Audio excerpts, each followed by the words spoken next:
Hi there, Glocal citizens. Welcome back to the podcast that inspires a borderless mindset around manifesting a new world. I am your host, Florence Sadu, coming to you from a lovely sunny morning in Brooklyn.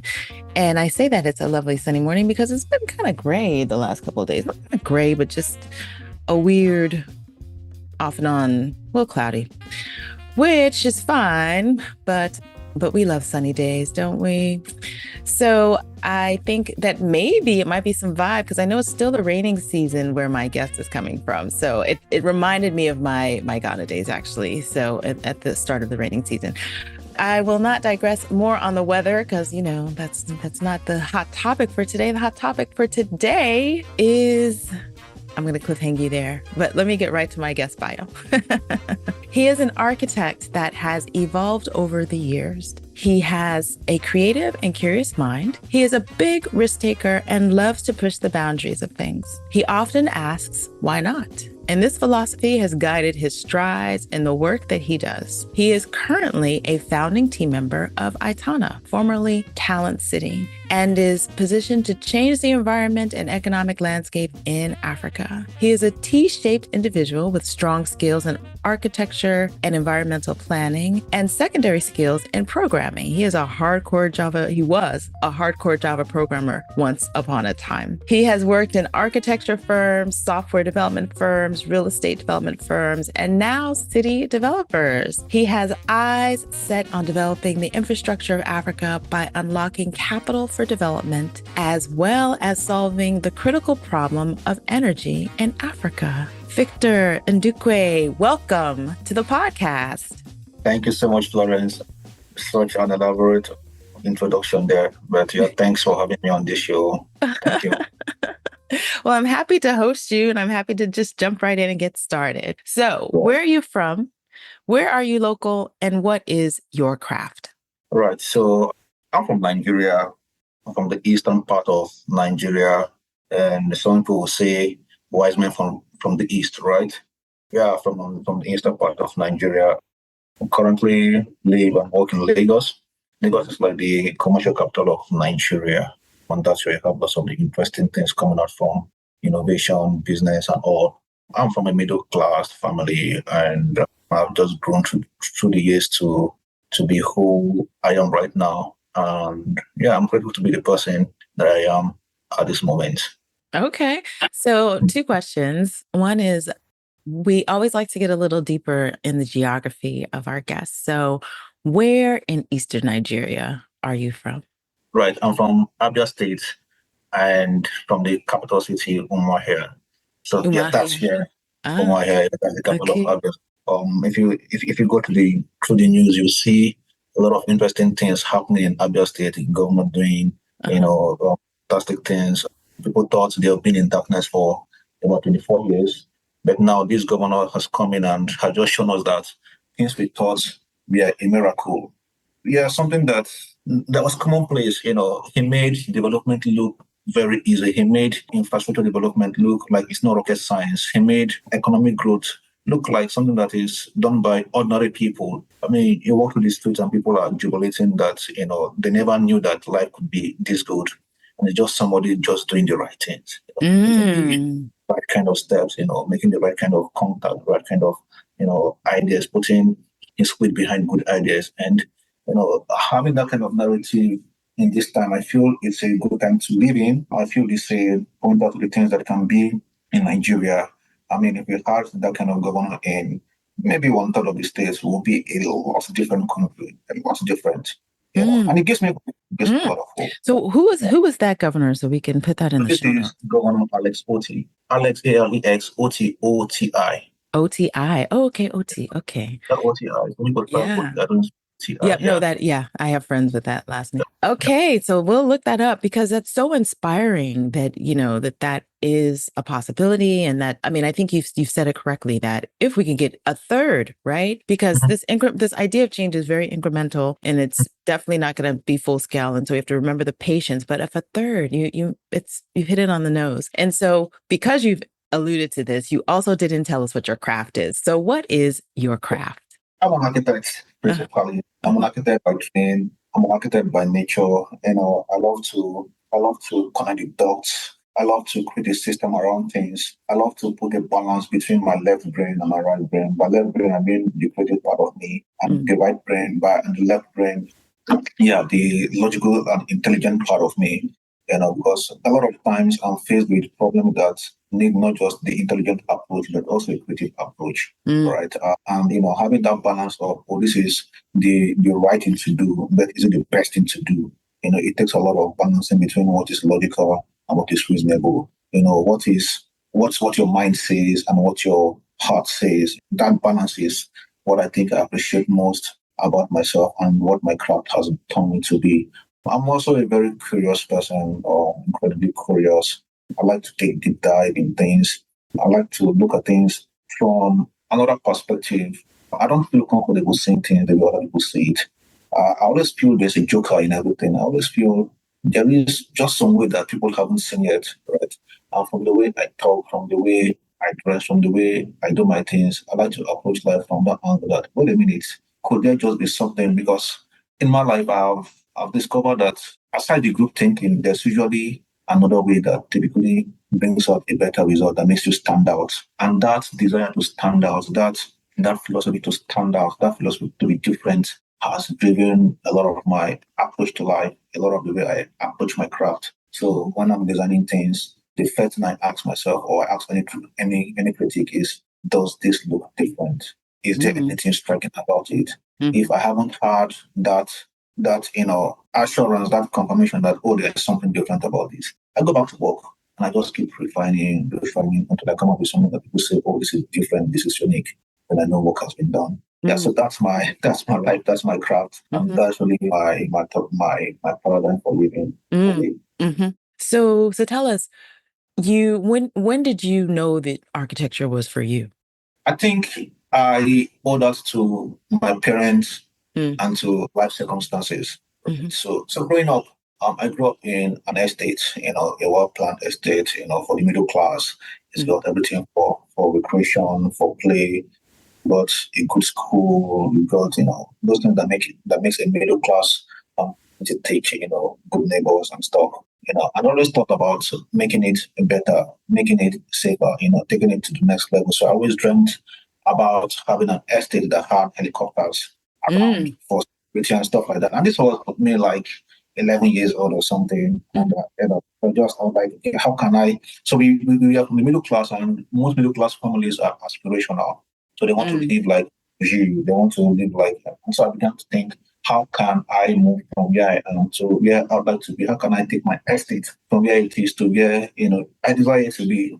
So those kind of thinkings have always been in my head. Largely, I had an engineering instinct right from time. So I remember my mom, she had this box where she made it very, very special. She made it very, very sacred. And that box was basically my toolbox. So all my tools, I was very used to the junkyard. I go to the junkyard, pick up things and try to couple things together and stuff like that. My estate, we are very, that was what makes you a human being. That gives you some kind of social acceptance.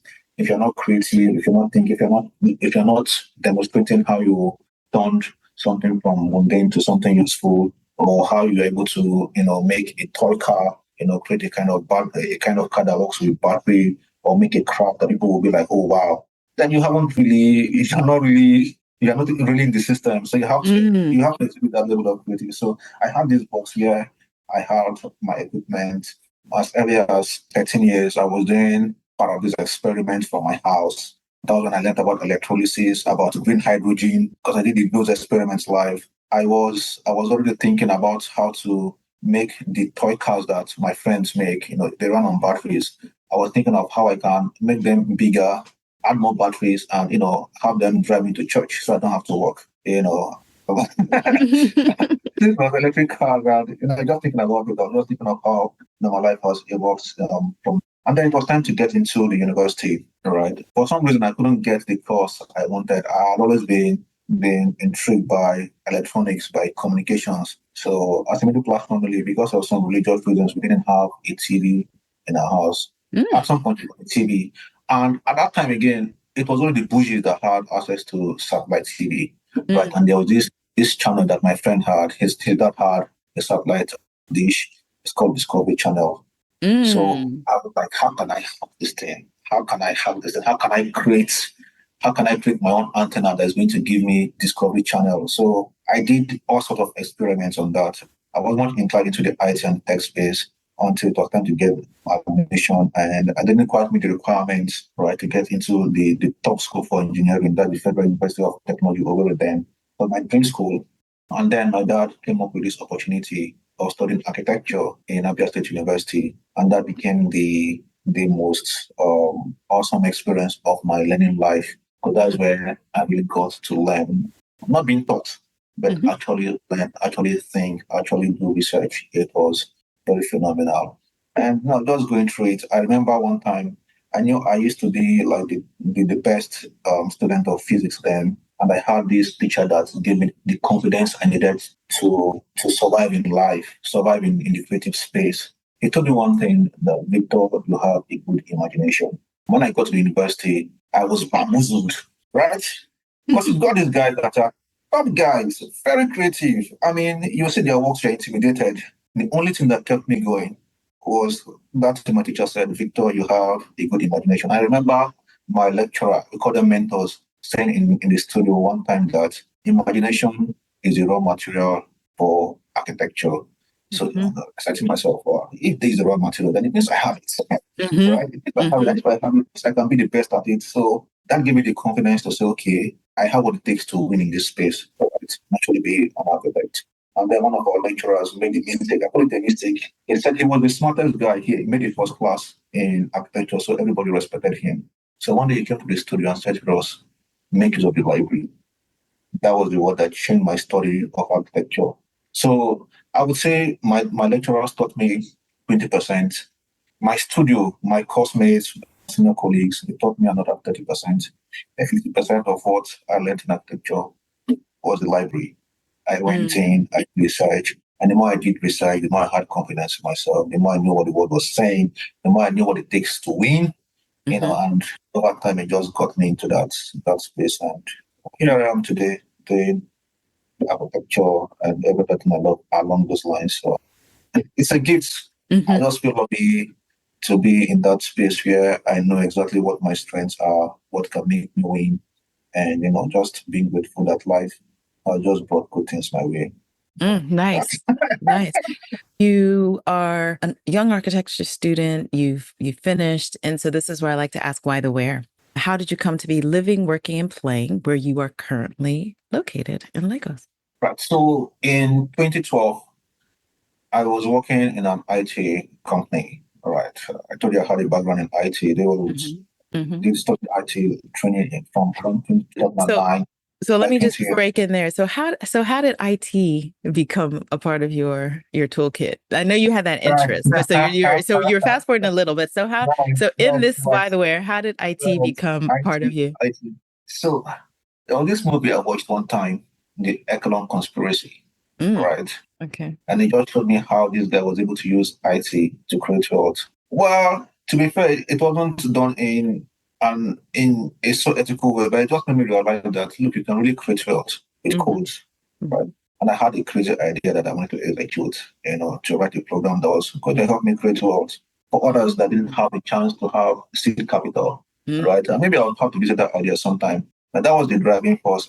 And then I had this, my friend told me of an opportunity with NIIC, which was one of the top IT training school in Nigeria at the time. There was a scholarship for a position that was available, and I took the exams. I passed. I'm like, oh, here we are. I got into the program. I asked them, "This is where I'm going. What is the best that I'm going to do to get me to where I'm going? I want to write programs that can make stuff." They told me programming, and that's how I got to Java programming. Oh, okay. And I got it.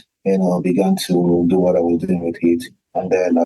All this IT firm where I met lovely people, Faiz Bashir, Felisa, lovely mentor. They took me to the brand of IT and I got to appreciate it a lot better, So long story short, I had an incredible time with architecture. I spent 10 years in architecture school. So it came to a point where I had done IT, training my architecture training.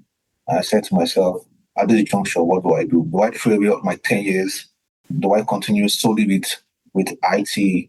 I remember then I was writing a software full stack for this company. It was an electricity consumption management system. I designed it top to bottom, front end, back end, everything. I wrote the codes on it. And then my CEO would tell me one time that each time I'm writing my that he always sees me, I'm making a sketch or something, you know. So I love the intelligent part of it, but then there was this other part that needed expression, the creative part of me, which IT programming doesn't typically give. Programming is one of the intelligent stuff, algorithms, logic, stuff like that. So there was this conflict, and the conflict still exists till to today on what to express more, So I said to myself, I've achieved a milestone in IT. I have done this, I have done this, I've worked here. There's a testament to my IT story. I can't throw away my 10 years training in architecture. I have to find it. And that's how I came back to one of the top 3 development firms in Nigeria, 2015. Worked for about maybe 3 years. Then went ahead I had an experience there and probably get into that sometime that made me want to jump out of that water to explore more things. And maybe I should just even tell the story now. There was this guy that was one of our consultants from India, architect Amin. So this guy came and, we had been some development in landmark at the time. We had been on it for maybe 3 years or so or more. And then we had a wrong approach. This guy comes from India and begins to tell us a better approach to the development. And it was like, instead of building office towers with multi-story car parks, that's not going to give you revenue. Why don't you build a retail boulevard that can trigger your site, get you more revenues, and then you can now begin to build your next asset, which was something very brilliant. Our CEO stopped our 3 years work and told him, give me a plan. He was commissioned that day after the presentation. And it just sounded so, I was like, I have been here. What have I been doing? This is the level of thinking that I should be expecting of myself if I'm to call myself an architect. But we tell you everything from the business side, from the aesthetic side, from construction. It was well detailed in all parts of the process on how to make a building from design to operations down to the money side. I was then, just about the design of buildings. I said, no, if I needed to grow and needed to expose myself to those kind of opportunities, those kind of challenges that made who he was.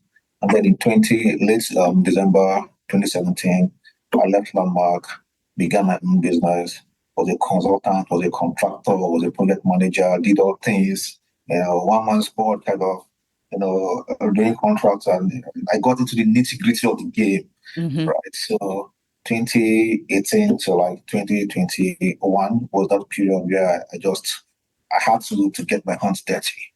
Right. That was very hard. The practicals. Because, yeah.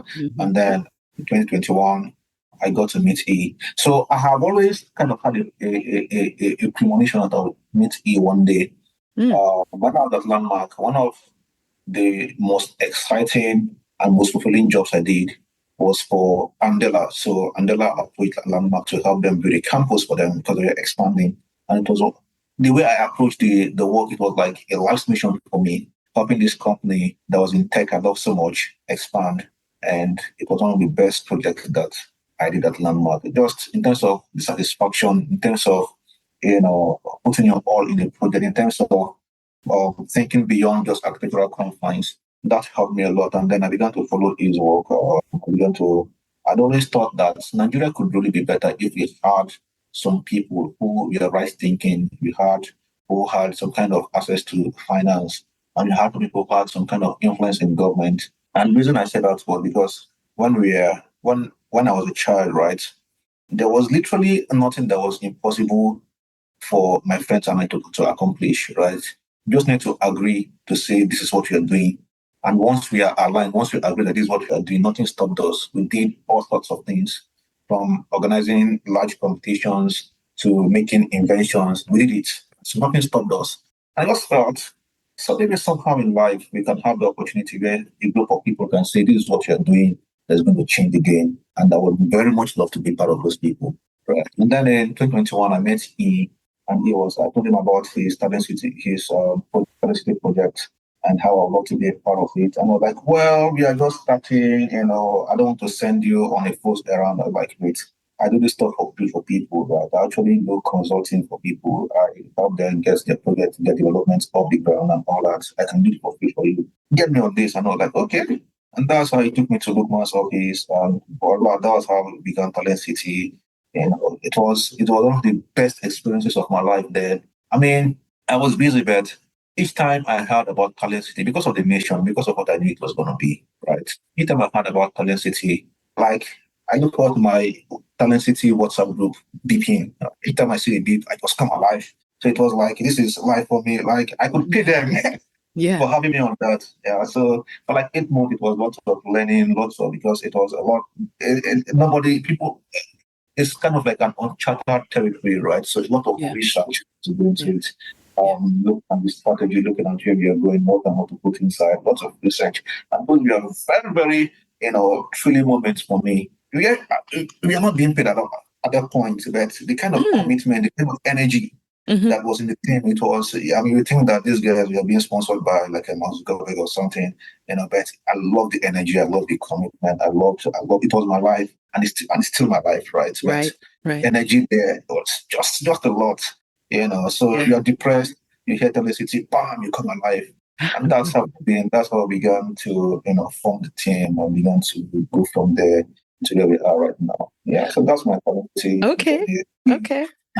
So for our listeners, he's been a guest on the podcast. And so when you say E, that is Inoluwa Aboyeji, who is the founder of Talent City, along with the Talent team. City Co-founder. Andela. Two unicorns from Africa.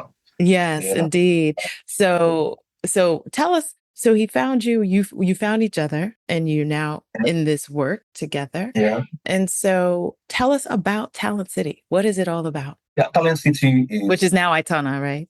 So Itana is like the expression, and I believe that every local should have has its own local nuances, and naturally we should flow into those local nuances. So Itana is actually the name. It means kind of like prosperity in the Yoruba language. And that's what we're about, right?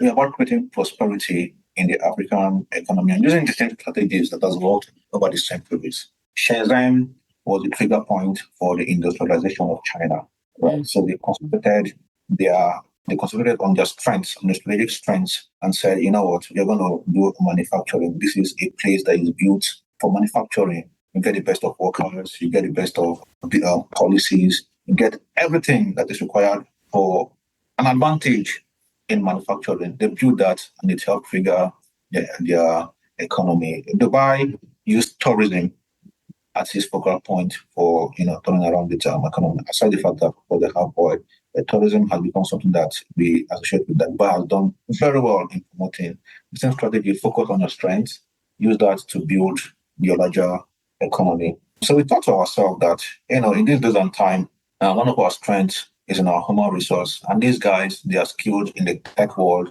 and in the creative world, right? So why don't we double down on our strength? We've got the human resource, we've got the young population, we've got smart guys, we've got very creative guys doing big things on the world stage. Why don't we create that perfect environment that's going to help them do even more? Here we can discover even greater talent. Here we can build the next kind of unicorns, and all of those skills are what we typically ascribe to the digital economy, right? So we said, why don't we grow our digital economy? Because we have what it takes to grow it. We've got the talent. We just have a few drawbacks in terms of people don't have access to the right kind of infrastructure. So there's challenges with power, there's challenges with internet, there's challenges with even security. And how can you think very well when you're thinking about the next blackout? Yeah. How can you work very effectively when the internet is not stable? How can you do your life work when these things that other economies have come past? Again, we have problems with like-minded people. So the best, and that's why universities do very well, because they kind of bring people together, and that's why you have faculties of engineering. You get the best guys in that field. The same thing should apply to real life. People need people that have. There's nothing more powerful as bringing people of like minds together. And I told you the story of my childhood days, where it was literally impossible for us not to accomplish anything. Once we agree, let us do this, we get it done. So different kind of things. Like-minded people agree to do stuff, they can turn this world upside down, right? Yeah. That's what I like to see. That's what I envision to see, right? And then the next one is policies. Businesses can thrive much if the right policies are not there. We can't really do much if the government doesn't support us, right? Create the right kind of enabling environment for business. And these things, we are not just from our own wishful thinking. They are things that he himself experienced while growing Andela and Flutterwave, problems with infrastructure in Andela, problems with policies in Flutterwave. And it's not just limited to his thoughts. We went to our typical customer avatars to say, guys, this is what you're building, right? This is what we're trying to solve for. What are the most important things that we should focus on? And the top three, we are a place of like-minded people, a place where you had, good policies, a place where you had the right kind of infrastructure, and then of course a place that was sustainable, clean, green, and all that. So those became our North Star in kind of developing this city that we call Itana, which we expect, not just hope, we expect, we plan, and we're working towards it being the catalyst for economic advancement and development, not just in Lagos, not just in Nigeria, but all over Africa. Yeah, that's our plan for Itana. So there's some unique things about it, starting with some of the policies. And so tell us a little bit more about, it's a free trade zone, I believe. And so those things that are meant to attract users to the location. Tell us more about that. Right. So typically free trade zones have worked for the industry 3.0. I mean, some kind of analogy that we want to play in Itana. So free trade zones are established to give companies operating in that zone advantages. So you build your factory there, you're able to get some government rebates on things. So for instance, traditionally, companies in the free trade zone in Nigeria, they get import duty waivers, they get waivers on custom duty, they get waivers on tax, they get waivers on foreign expatriates quotas, they get waivers on cash repatriation, right? So and these are things that businesses struggle with in the custom territory, right? But those kind of struggles are eliminated in the free zone, right? So those benefits have typically worked for Industry 3.0 companies. And what we now realize that the times have changed. This is the time for digital economy. Can we have free zones that support digital businesses and enterprises? And so we are lucky with the government, and the government has been kind to us, to be very good partners in this. So they've been able to help us establish the first virtual free zone in Africa. So companies that operate virtually, they're able to have those benefits that free zone gives them, from having immigration benefit, no quotas on foreign expatriates. So you can come from Lagos to London and boom, you're good to work. There's less hassle in getting your visas coming into Nigeria. And then, banking as well. There's advantages in banking where you can, do your offshore banking and stuff like that. Those are things that the free trade zone affords to companies in Nigeria. And those are the benefits that we're extending to companies that are virtual, that are with Itana. That's a really huge offering to attract companies, because to be virtual, so that virtual means that they may not necessarily be geographically located physically in Nigeria, exactly. but they are able to scale a business, potentially create jobs that benefit the Nigerian economy through this kind of structure. And so, it's such an awesome concept. So in terms of location, there's this virtual piece, but there is an actual physical location that has been planned largely by your thoughts and imagination. Tell us more about what that physical space is like, where you are in the development process, and a lot of your thinking around structuring and designing it as a new city. So likely, let me come from the overall concept of we being the gateway to the digital economy in Africa. So what that means is that companies that want to scale from Africa to the world, or companies that are outside there that want to scale into Africa successfully, we are that gateway. And what we are set to do as a gateway is to eliminate the challenges, right, that come with, whether expanding into Africa or expanding out of Africa. And one of them is the infrastructure, for one.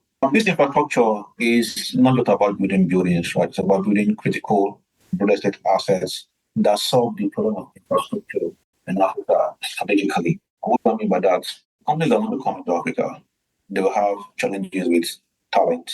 Companies that want to scale out of Africa, right? They will have a challenge with what kind of ideas will be successful out there, right? Mm-hmm. How do I get finance and funding for them? So, and those are the most important questions, right? What to build for, who to build for. So we have a startup campus run by Direct Africa. So Africa it's a fund that is not just a fund, it's kind of an accelerator that helps bring the finest, companies from Africa. It gives them the training that's required for them to succeed. It helps them, with the other things, talents, finance, and all that. So independently, they are set up to help companies grow from Africa. Now, these companies, they're going to need a place to live, a place to work, a place to play, right? Like I said to you, it needs to be as efficient as possible. So what we have done in Itana is to have a place in the factory zone. The place is called Malawa City. We've got a place, and what we are building is a startup campus that's got places for learning, a place for people to live, a place for businesses to carry out their work, and a place that just gives you that ecosystem of an efficient city, good infrastructure, and like-minded community. That's where we are. Right now, we have done our concept designs, right? Mm-hmm. We have the concept plan, we have got the master plan. So we're just working on that to see how we can go from where we are to breaking ground.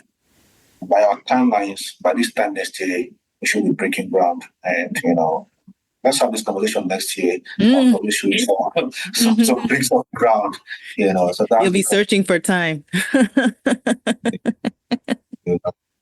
Telling you. So that's what you're up to at Itana, and we're not just looking to have it in just one location, but you'll have that replicated across strategic places, not in Nigeria, but in Africa. So that in the next 10 years, we can come up to see, okay, we've built probably 20 cities, we've raised 80% of the top 10 entrepreneurs, or the top 100 entrepreneurs in Africa. We can say that, okay, well, we have a part to play in the story of companies that make up 80% of the unicorns that come out from Africa. That's our big play. That's our big play. And that's why I'm there really for that impact. It sounds amazing. So, I can't help but to mention or bring up in the conversation, we've just had this crowd strike. Right. Right. And then we in March had our own digital blackout or tech blackout with the subsea undersea cables being cut and all of those things. So when you think about these digital economies and think about building cities and think about infrastructure, what are some of what are you doing to avert risk in these situations, or as you think about building these communities? So one of the things in risks is, identifying where the risk can come from, and really, mitigating it. Now, one of the risks can come from people who don't have the competence, they don't have the muscle to, protect the assets or to deliver a service. And one of the things that we've done is to partner with, city developers like Rendezvous. Rendezvous to be successful in developing cities all around Africa that are strategic to build to, developing the economies. And they provide the cities with the right kind of infrastructure. So they have a lot of expertise and experience in providing good infrastructure for cities, right? So they provide the services for efficient internet, efficient power supply, and everything that comes with infrastructure. And that's one of the reasons why we're in Alaro. Of course, there are Black Swan events, like nobody saw the CrossFit happening. But we also imagine that now that this has happened, we should have like multiple approaches to providing this infrastructure. Internally, right, in our own development, we have provided a backup for everything from power to water to security. We have our backup plan. So aside our developers providing us the core infrastructure, we have our backup plan internally.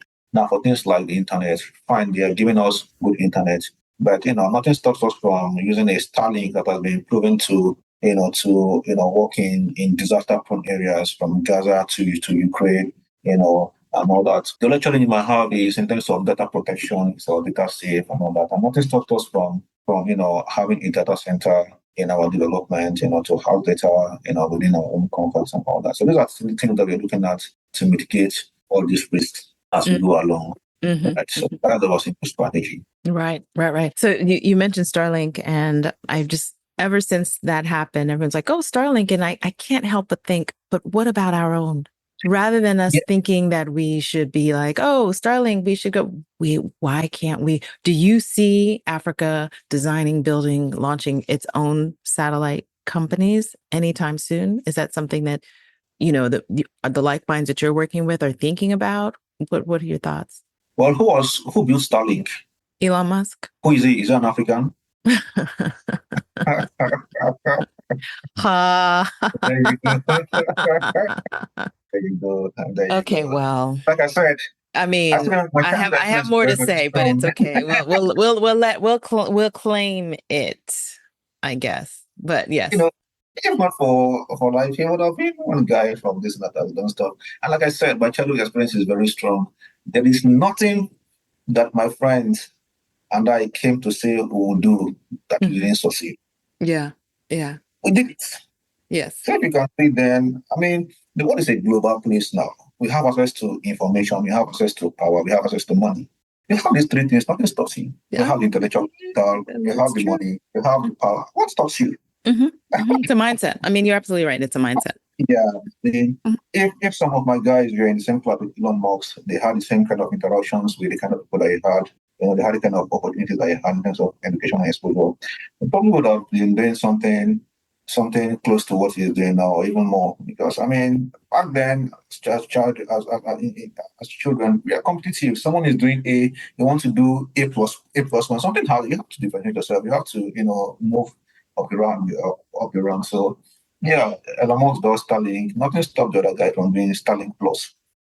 Well, let's see. Yeah, let's hope. Let's from our mouths to the ether of the continents. To the continent. Like let's see ourselves deploying it for ourselves from our basis, right? Because sure. Technically, I'm very sure you give a guy from Lagos the right kind of opportunities, he will do something. I tell a story, and this is a true life story. Somebody tried to unlock his iPhone in the US. It wasn't possible. They are telling him this. He came to a place called Computer Village in Ikeja in Lagos. Under 15 minutes, his iPhone was unlocked. Under 15 minutes. So what can't we do? That's simple. So speaking of words on the street, I want to ask you about Glocal speak. So we want to hear what you hear. So please share a word, a phrase, or a saying that is a meaningful part of your local experience and why or how you've come to value it as Glocal speak. So this is a saying that comes in the local parlance, and we're saying in local parlance and also interpret. So it says, "Who no go, no." What that translates to is, "He who hasn't tried doesn't know." It's the same kind of philosophy, like, you learn to do by doing, right? Learn to do by doing. Experience is the best teacher. And as you go through life, you will just discover that, there are things that nobody teaches you. You just have to learn. And from my experience as an entrepreneur, I've been thrown in places where I wasn't taught. I have to think about a solution. I have to do the research. And if I'm not in those positions, I couldn't have learned what I learned to overcome those challenges. So right now, if I want to grow, right, I ask for the challenges that makes me discover what it takes to overcome those goals. Right. So you seek for higher challenges, you develop capabilities because nothing can overcome you. Challenges will come, yes, but you have to overcome them, and then from there you become an expert in that field. I didn't know as much as I do now in city development if I didn't take the challenge of Itana. When we started newly, it was like I was doing a PhD in city development. I had to do all sorts of research. But now I'm very comfortable to say, let any president give me a land, I will turn it to an Itana that can triple his. I'm very confident to say that. But because I've gone through the process, I have that confidence to do. So that's one thing that has always driven me. I had a unique experience as a child as well. Growing up, I was a church boy. I was an organist in the church. One of the things that comes with that is it helps you embrace failure. Right? Because there are times where you'll be given a song to play in church and you just fumble. Especially those times when you are growing. You'll be in the church, you're trying to do the whole crowd, and they're making terrible mistakes that you feel like, let the ground open up and swallow me. But you have to embrace that failure, embrace that disappointment that you've messed up, and go back, learn the piece very well, and come the next Sunday and still play again. Hopefully this time you get better. So that's that acceptance of failure, that acceptance that failure is not final, right? If I fail today, I can guarantee you that you'll meet me in the next level tomorrow. It's a guarantee. Because I'll go back over my failures and come out a better person. What people allow to get in their head is when they feel they judge themselves, they see themselves as failures. But that isn't the case. When I fail, I tell myself, anytime you see me next time, I make sure that you see me as I have outgrown that stage twice over. Right. So that's because I don't condemn myself when I fail. I just see it as, okay, next time you see me a better person. Not as of my output, because when you want to experiment with life, when you want to experiment with things, when you want to go, there's uncertainties, there's a chance you will fail. But that failure is not final, right? You have to go back, work on yourself, and you can guarantee yourself that next time people that saw you when you're failing, next time they see you, they'll see you succeed. So with that confidence, you can do anything, you can be anything, and this guy is what they mean. That's my paradigm. Okay. What's the saying again? Oh, no go. No. No go. No. Okay.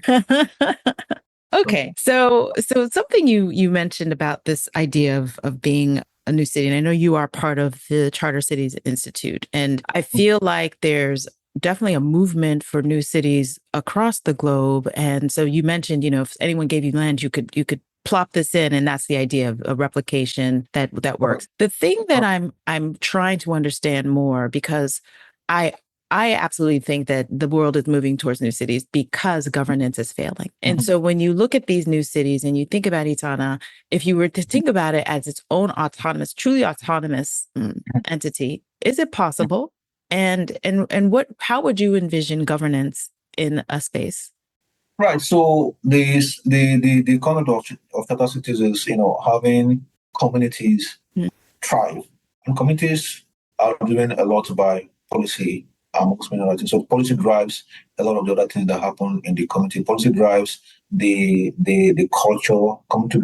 Policy drives the security, who can carry guns, policy drives the business, what are tax waivers, who pays tax, what kind of tax, and all that, right? So theoretically, right, you can say that, it is possible. I mean, you can speak to, if you have a government that gives you that 100% autonomy, yes, in theory, it's possible, right, to have that, community that is 100% autonomous. But in reality, no country has been able to do that, to have that they give them absolute autonomy. There's always that, resort to the host country, to be to their laws. I don't think that absolute autonomy should be what people should be looking at for. Is basically to look for what is the most critical win-win point that you can have to have what you're looking for, which is, accelerate businesses in that place. We also give the host government the confidence that these people, they are a part of us. So it's not like we're saying, we want to be separate. It's more like we want to have our identity, but we still need to work together, we still need to collaborate, right? And that's one of the good things that the Nigerian government has been very, very helpful. They've been forward-thinking. They've been very, very exceptional in giving us the kind of assistance, the kind of support we need to build this kind of thing that can turn Africa around. So if other governments can, be as good as the Nigerian government, there will be change. There will be change. Change. And these things, they're not just new concepts, right? So from the time past, we've seen built cities, that we have built around the craft. From the old book, from the Bible, you can see cities like Tyre and Sidon, basically merchant cities. They have their own ways of doing things. The Phoenicians and all that. They think they have been right there from time immemorial. So they're not new concepts, just to really walk around that the philosophy that makes them great, and adapt them to our times and work with them. So with that, you can really build a charter city anywhere you are in the world. That's an interesting perspective.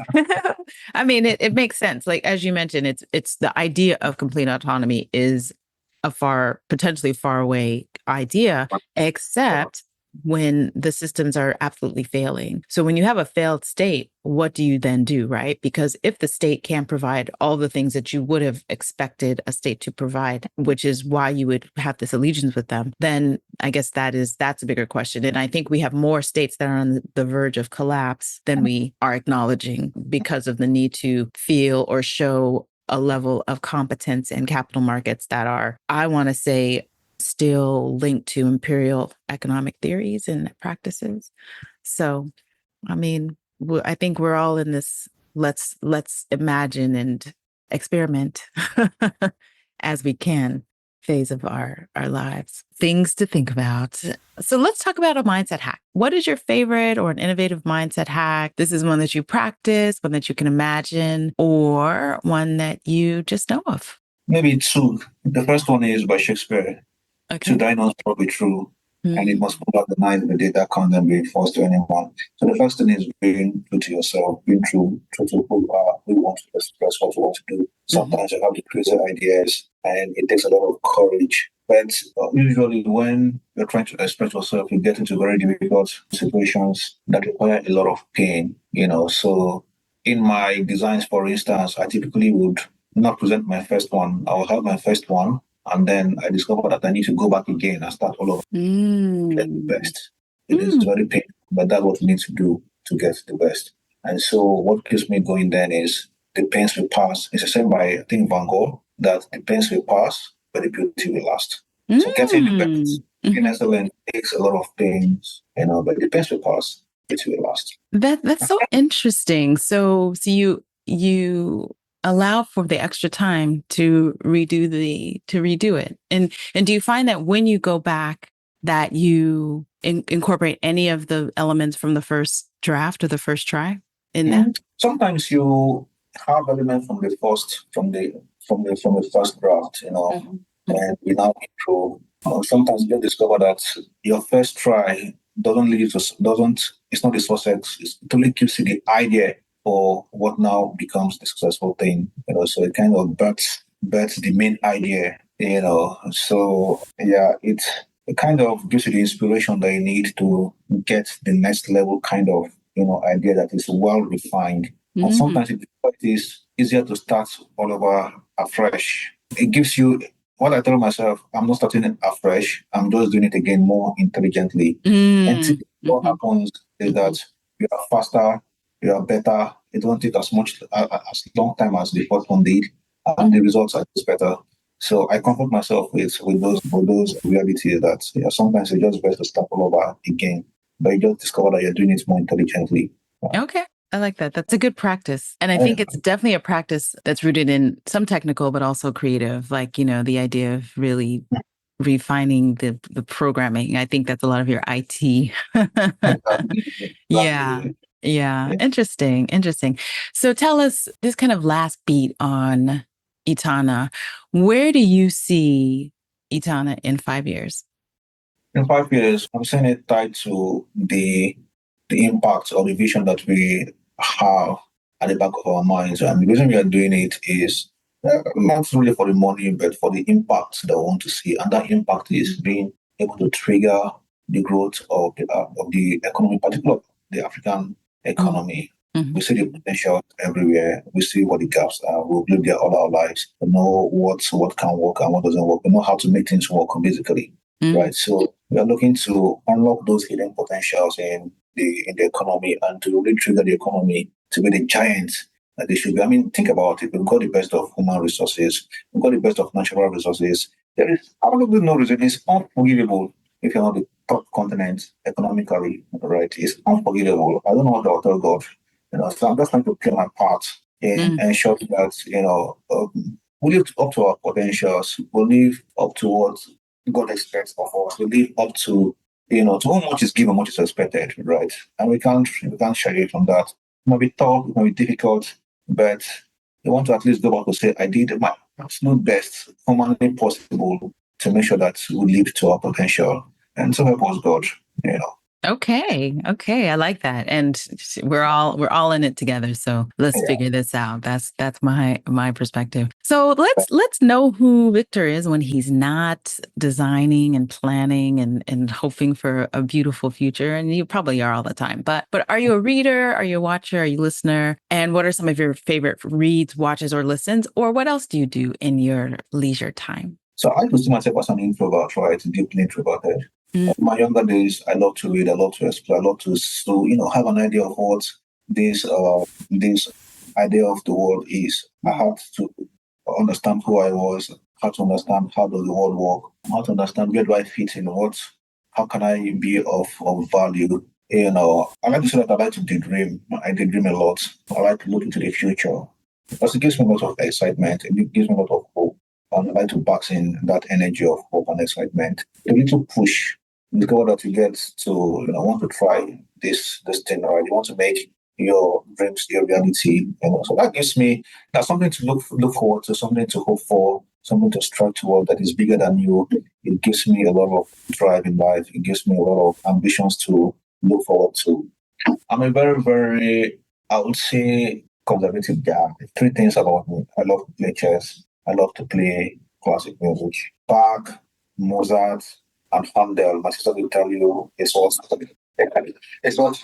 usually. I mean, right from my teenagers, and they shaped my life. They call it serious music.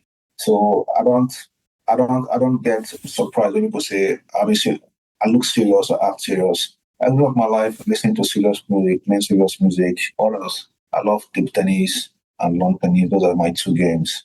So bring chess, bring the guitar, bring the piano, bring table tennis, bring lawn tennis, and possibly in the future golf.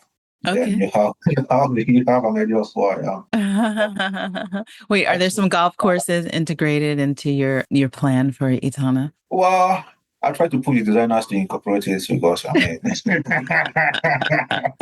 somewhere you can't have the big golf course, have a mini golf. Yeah. Yeah, exactly. Of course, music room, the what do you call it? The marker space. You have to have a place to think of it, idea, think of it things. You have to have a music room. You have to be a grand piano there. Yeah, and those things are perfect. So if they don't put it, buy it and put and donate to them. Yeah, exactly. Okay, well, those are great things. It sounds like you reap much reward from that introverted time and time spent with yourself. So we can't knock it. I wish I was more outgoing. I wish I had more interactions with human beings. I'm trying to work on that these days. Meet more human beings, meet flesh or blood, relate to them like flesh and blood, not like some computer codes. It's kind of very fulfilling. Being a helping hand, wanting to be somebody's angel, somebody's hero, somebody's godsend. Those are the things.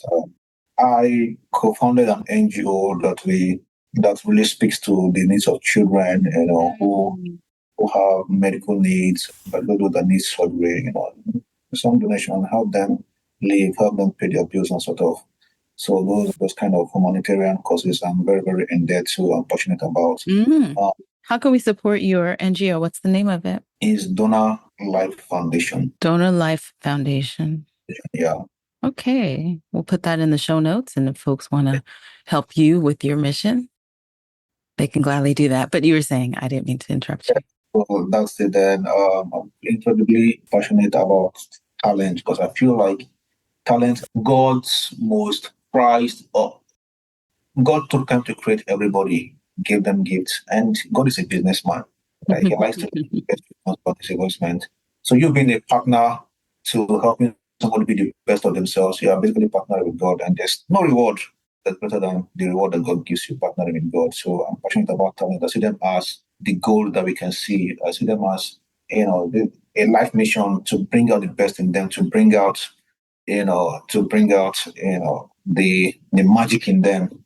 With human beings, there's nothing impossible if you have the right kind of human beings around you.